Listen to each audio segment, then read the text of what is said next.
Out on the sea on a sunny day, a jolly ship went sailing away. But not like pirates you might have knew. These ones were kind, the polite pirate crew.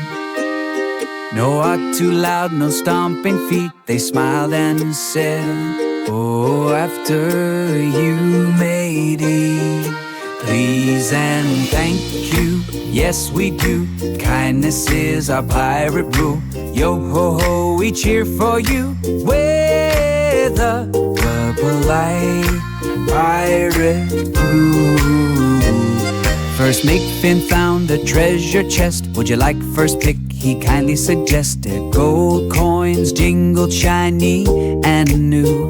"Let's share it fairly," said the crew. "Please and thank you, loud and true. Kindness is our treasure too.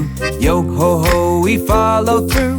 We're the polite pirate crew."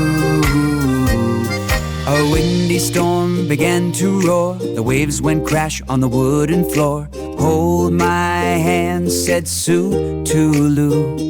"We'll get through this, me and you."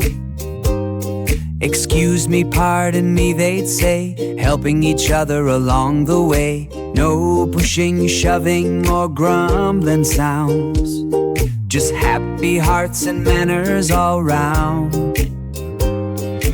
Please and thank you, hip hooray. Kindness guides us every day. Yo ho ho, it's what we do. We're the polite pirate crew. So when you speak, be kind and true. Use gentle words in all you do, and you might join the cheerful few. The polite pirate crew.